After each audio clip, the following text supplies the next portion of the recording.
एकामाई जुगत व्यायी, ये वेदांत की प्रक्रिया है जो श्री गुरु नानक देव जपजी साहब में कह रहे हैं। पढ़ने वाले रोज पोथियां पढ़ जाते हैं, समझते नहीं। महाराज कितनी गहरी बात कह रहे। एकामाई, एक माया है। जुगत व्यायी, उसने एक युक्ति से एक कार्य किया और उस कार्य से तीन रूप प्रकट हुए। एक संसारी ब्रह्मा, एक भंडारी विष्णु, एक लावे दीवान महादेव।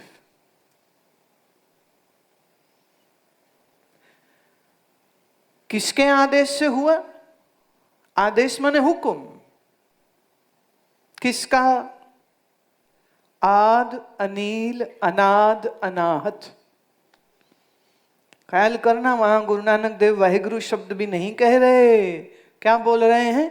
आदि जो शुरू से था, अनादि जो अंत में भी होगा, जुगादि जो सब जुगों के खत्म हो जाने पर भी है, जुग जुग एको वेश।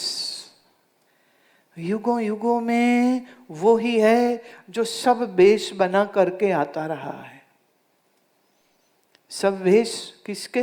ब्रह्मा विष्णु महेश। एक संसारी, एक भंडारी, एक लावे दीवान। ओ वेखे ओ न नजर न आवे।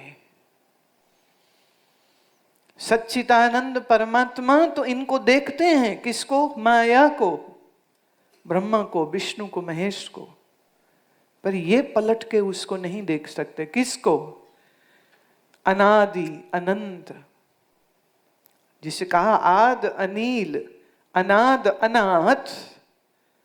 अनाहत स्वरूप है जो अनील, जिसमें कभी मैल लग नहीं सकती। तो ओंकार के हुक्म से माया ने तीन शक्तियों को सृजन किया, ब्रह्मा विष्णु महेश।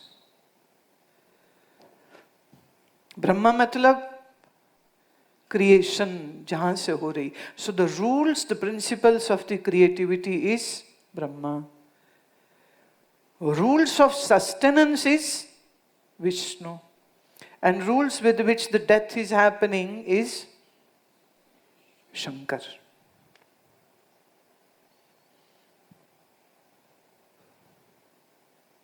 एकामाई जुगत व्यायी तिम चेले परवान।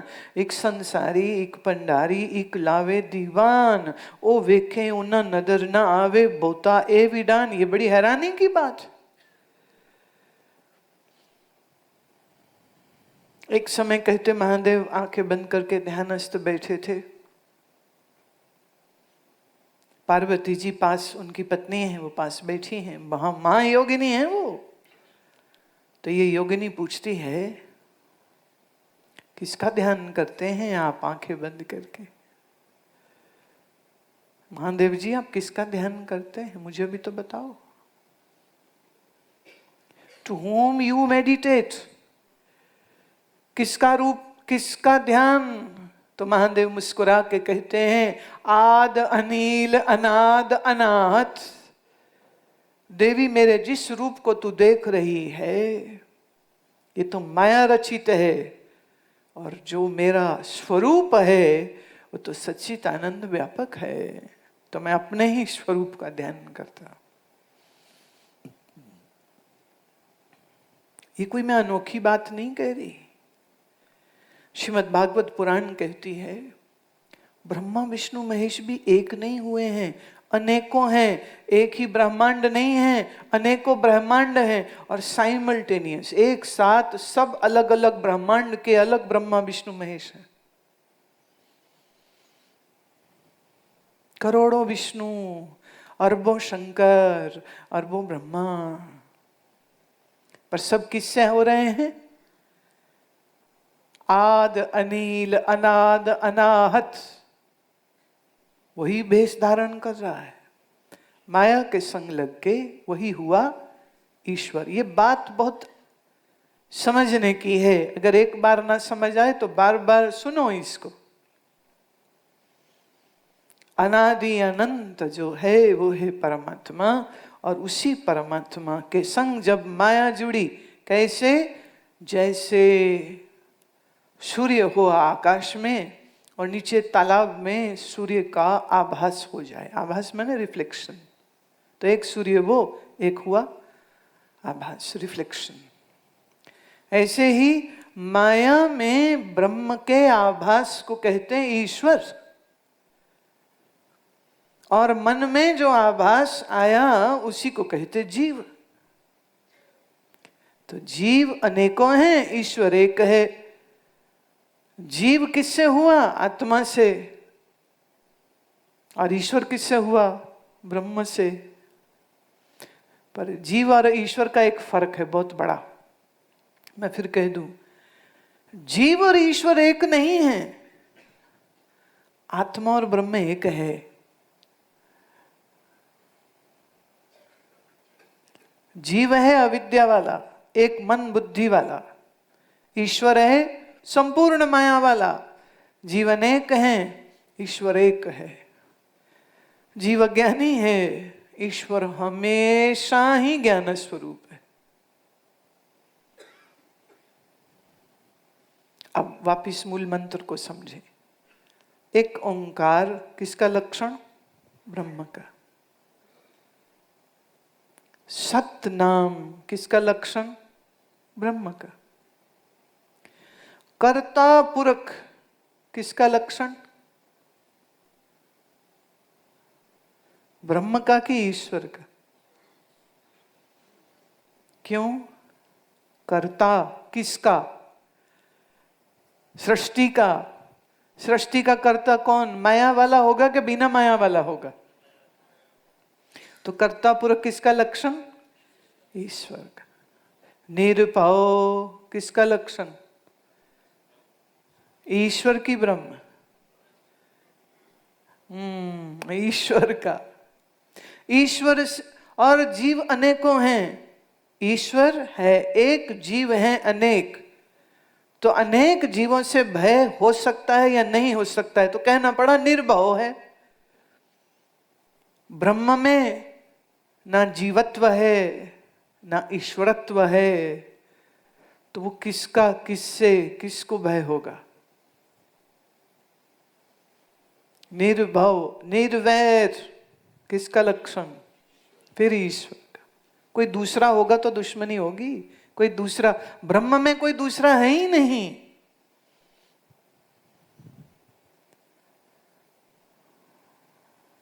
अकाल मूरत किसका लक्षण? ब्रह्म का कि ईश्वर का? ब्रह्म का।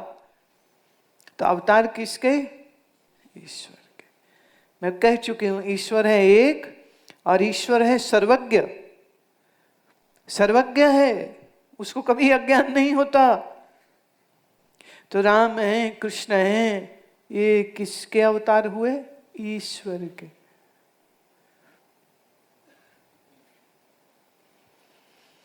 अकाल मूर्त आजोनी किसका लक्षण? आजोनी माने जो कभी जोनी में नहीं आएगा। किसका लक्षण? ब्रह्म का। सैभंग मतलब स्वयं प्रकाश, किसका लक्षण? हाँ, शुद्ध ब्रह्म का। गुरुप्रसाद, गुरु माने चैतन्य, प्रसाद माने आनंद। तो चैतन्य कौन? अब ये ब्रह्म भी है और ईश्वर भी है। भाई ईश्वर क्या जड़ है? तो ईश्वर भी है और ब्रह्म का भी। प्रसाद माने आनंद, तो ईश्वर भी है और। तो मूल मंत्र में ईश्वर के भी लक्षण दिए हैं और ब्रह्म के भी लक्षण दिए हैं। शुरू किससे किया? एक ओंकार। खत्म कहां किया? गुरु प्रसाद। शुरू भी निर्गुण से, खत्म भी निर्गुण पर। बात समझ लग रही है जो मैं कह रही हूं?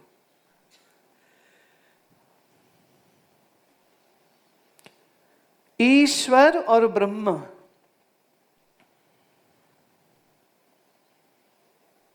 तो ईश्वर तो थोड़ा बहुत फिर समझ आ जाए किसी को, ब्रह्म की तो समझ ही नहीं लगती।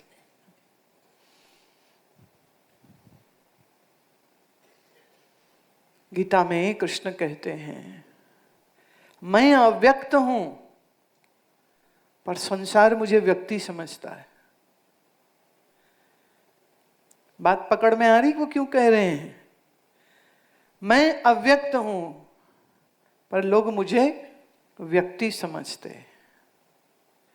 यो माम पश्यति सर्वत्र, मैं वो हूं जो सर्वत्र है। अब यहां वो क्या होके कह रहे हैं? ब्रह्म होके कह रहे हैं मैं अव्यक्त हूं, मैं सर्वत्र हूं, और माया में डूबे हुए लोग मुझे एक व्यक्ति समझते रहते।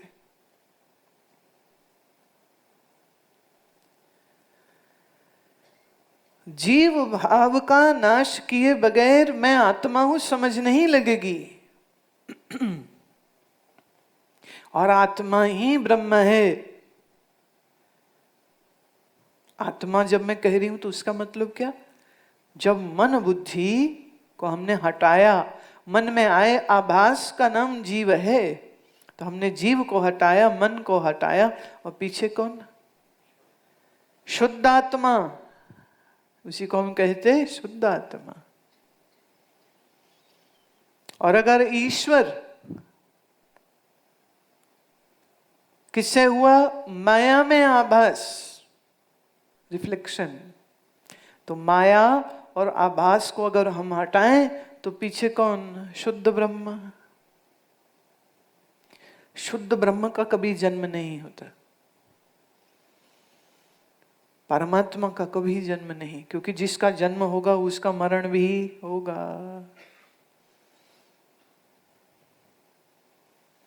जब ये कहा हम परमात्मा के बच्चे हैं,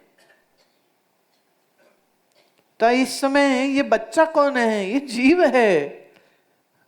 और यहां बाप कौन है? यहां हम ईश्वर को बाप कह रहे हैं।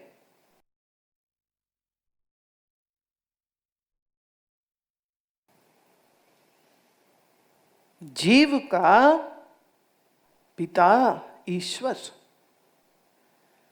वो बात अलग है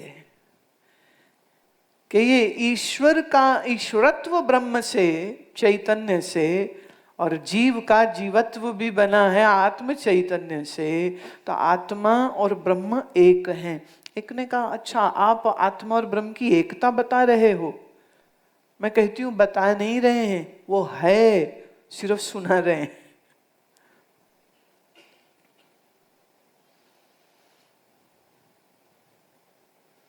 मन से जब तक जोड़ बना रहे, शरीर में बन के बैठा रहे और मन बन के बैठा रहे, और शरीर और मन में मैं जोड़ी रहे, और फिर कहे मैं ब्रह्म हूं, तो ये झूठ हो जाएगा।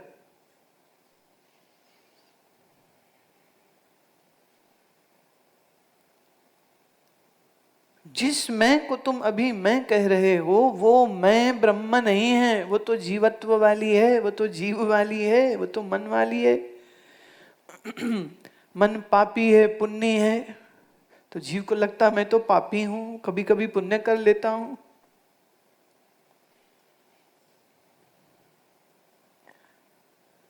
पर अगर मन से अपने अलगाव को हम समझ पाए कि मैं मन नहीं हूं, मैं मन नहीं हूं, तो मन के जो धर्म हैं वो फिर मेरे नहीं हैं। विचार कौन करता है? मन।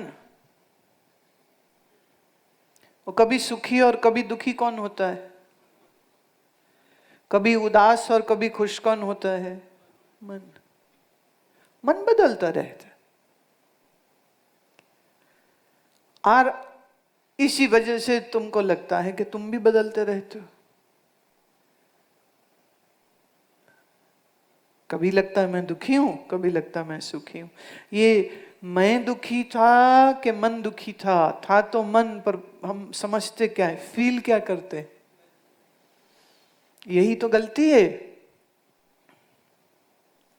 जैसे छोटा बच्चा कपड़ा पहने, अच्छा ड्रेस पहनाया, उसको सुंदर फ्रॉक पहनाया, तो वो कहता है मैं आज बहुत अच्छा लग रहा हूं।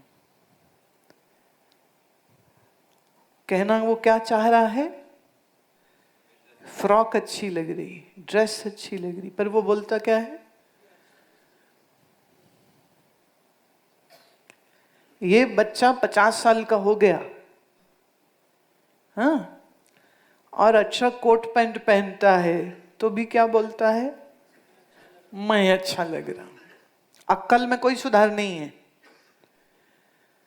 कहना क्या चाहिए था? शरीर। समझता क्या है? मैं। तो ये गलती का सुधार करना बहुत आवश्यक है। अच्छा, मजे की बात यह, हम सारी जिंदगी इस शरीर के साथ मैं करते रहते हैं, और जहां मौत की आई ना घड़ी, वहां जाते समय जीव को कोई कष्ट नहीं होता, ये निकल गया। अच्छा, जिसके प्राण निकलने वाले हैं उसको कहो कि भाई साहब थोड़ी देर और रुक जाओ, तो वो क्या कहता है? ना जी, प्रार्थना करो, बस महाराज अपने पास बुला ले, अब नहीं रहना। सुना है ऐसा कि नहीं? रोगी, बीमार, बुढ़े क्या बोलते हैं? भगवान बस सब उठा ले, अब नहीं रहना इस शरीर में। प्लस 60 के अक्सर लोग जो मुझे मिलते हैं, स्त्री हो या पुरुष, वो कहते रहेंगे बस जी ये आशीर्वाद दो दोबारा ना आए दुनिया में। मैं माता जी थोड़ा काम मुश्किल है। ये मुश्किल इसलिए है क्योंकि जिंदगी के 60-70 साल जो तुम जिए हो, तुमने हमेशा सिर्फ आसक्ति बढ़ाई, ममता बढ़ाई, मेरी तेरी बढ़ाई, मैं इसको छोड़ूंगी नहीं, ये तो मेरी जान है। पहले बोलते थे, शादी हुए तो औरत कहती मेरा पति मेरी जान है। कई तो बुलाते ही एक दूसरे को जान।